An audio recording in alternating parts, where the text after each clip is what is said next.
Class में आज हम बात कर रहे हैं 10 दिसंबर की। 10 दिसंबर का करंट अफेयर्स जो काफ़ी इम्पोर्टेंट है हमारे लिए, आपके लिए, हम सब के लिए, जो भी एस्पिरेंट हैं उनके लिए। तो इसमें सबसे पहले देख लेते हैं 10 दिसंबर को विश्व मानवाधिकार दिवस के रूप में भी मनाया जाता है। मानवाधिकार दिवस के रूप में भी मनाया जाता है। ये हमें याद ही रखना है। साथ ही साथ इस बार की थीम जो है वो भी आप देख लीजिए, उसको कमेंट सेक्शन में आप बताइए 2021 का जो थीम है वो क्या है। वो इनइक्वालिटी के बारे में बात करता है, समानता के बारे में बात करता है। समानता कैसा? मानवाधिकारों का। हमारा आपस में जाति, लिंग को लेकर कोई भेदभाव नहीं होना चाहिए। जाति, लिंग, क्षेत्र ऐसी कोई भेदभाव नहीं होता है। ऐसा हमारा मानवाधिकार हमें प्रदान किया गया है, तो इसको हमें ध्यान रखना है। साथ ही साथ 10 दिसंबर को ही होता है राजा जी का जन्मदिन। अब भाई राजा जी कौन है? हर उस हिस्ट्री को जानने वाले, हर उस आंदोलन के इतिहास को जानने वाले को पता है राजा जी हैं अपने देश के गवर्नर जनरल। जी हाँ, कहा जाता है भारत का पहला भारतीय गवर्नर जनरल सी राजगोपालाचारी। जी हाँ, सी राजगोपालाचारी का जन्मदिन भी है, इसलिए भी 10 दिसंबर हमें याद रखना होता है। सी राजगोपालाचारी एक आंदोलनकर्ता भी रहे। जैसा कि पता ही है कि ये सबसे पहले भारतीय गवर्नर जनरल भी घोषित किए गए। इन्हें हम राजा जी के नाम से जानते थे। इनका जन्म हुआ था 10 दिसंबर 1884। ओके। तो इनके जन्मदिन को भी मनाया गया है, इसलिए भी चर्चा है। अब राजगोपालाचारी के बारे में थोड़ा सा जान लेते हैं। राजगोपालाचारी ने एक यात्रा की थी जिसे हम वेदारण्यम का दांडी मार्च या सत्याग्रह के नाम से जानते हैं, नमक आंदोलन के नाम से जानते हैं। वेदारण्यम, ध्यान रखिएगा, वेदारण्यम की यात्रा की बात की जाए तो ये एकदम सेम दांडी से मिलता जुलता है। अभी इसके बारे में मैं मैपिंग के थ्रू बताऊंगा। फ़िलहाल के लिए बस हमें इतना करना है, वेदारण्यम की यात्रा को याद रखते हैं। 10 दिसंबर के दिन इनका जन्मदिन है, इसे राजा जी को याद करते हैं।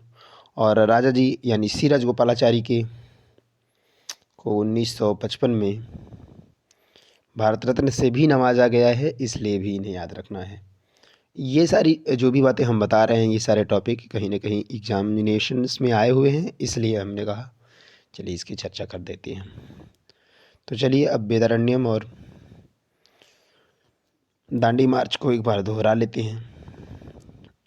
यहाँ पर आप देख सकते हैं, हमने एक छोटा सा लेख बनाने का प्रयास किया है। 10 दिसंबर के मतलब की को रिलेटेड करके हम याद करने की प्रयास करते हैं। राजगोपालाचारी का जन्म दिन भी है 10 दिसंबर, इसलिए हमें गांधी के नमक सत्याग्रह के दौरान सी राजगोपालाचारी ने तमिलनाडु में एक नमक यात्रा का नेतृत्व किया था, जो तमिलनाडु के तिरुचिरापल्ली से होकर वेदारण्यम, जो कि नागापट्टिनम जिले में है।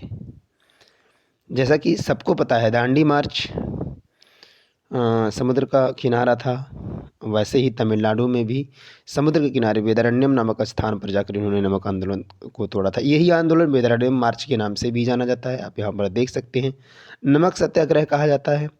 इसमें गांधी को अपना नेतृत्वकर्ता मानकर, से क्या ये सही कर लेंगे इसको थोड़ा सा, मानकर उन्होंने ये कार्य किया था। तो बाकी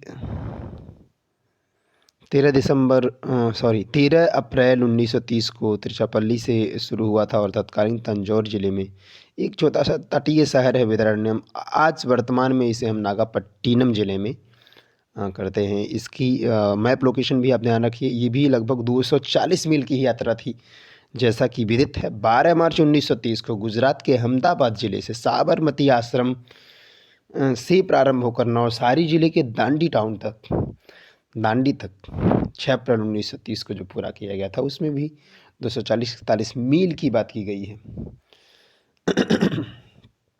तो ये चीज़ें हमें ध्यान रखना है। साथ ही साथ नमक सत्याग्रह से कोरिलेट करके इसको भी याद रखना है। अब देखते हैं हम मैपिंग। आप देख सकते हैं यहाँ पर मैप के थ्रू भी आप देखने का प्रयास करिए तो ये गुजरात का मैप है। तो हाँ जी, यहाँ पर आप देख सकते हैं अहमदाबाद। ओके, सॉरी, ये है अहमदाबाद। अब अहमदाबाद से लेकर ये यात्रा हुई थी कहाँ तक के लिए, यहाँ आ जाते हैं हम। गुजरात के अहमदाबाद से लेकर ये चला आया था नवसारी तक। ठीक है, ये हो गई मैपिंग के थ्रू जानना। हम जब मैप बनाते हैं इस तरह का नहीं बनाते हैं, तो ये चला जाता है नीचे की तरफ महाराष्ट्र होते हुए। उसमें हमें याद रखना है यहाँ पर है दांडी। ओके, और ये है आपका अहमदाबाद का नवसारी, सॉरी अहमदाबाद साबरमती आश्रम, ये नवसारी का दांडी है। तो ये यात्रा हुई थी। ठीक है, एक बार और लोकेशन देख लीजिए, यहाँ अहमदाबाद से लेकर नवसारी तक, नवसारी में ही दांडी है। ओके, ये थी दांडी मार्च।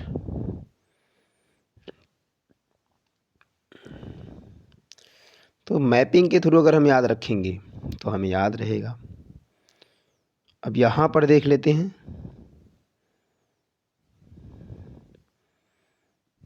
ये है आपका तमिलनाडु। ठीक है, तमिलनाडु का मैप डिस्ट्रिक्ट मैप है। इसमें भी हम तिरुचिरापल्ली से यहाँ से लेके चलेंगे। ओके, और ये चला आएगा, सॉरी, नागापट्टिनम तक। यहाँ कहीं लोकेशन है इसका, ये नागापट्टिनम। ओके, तो नागापट्टिनम तक।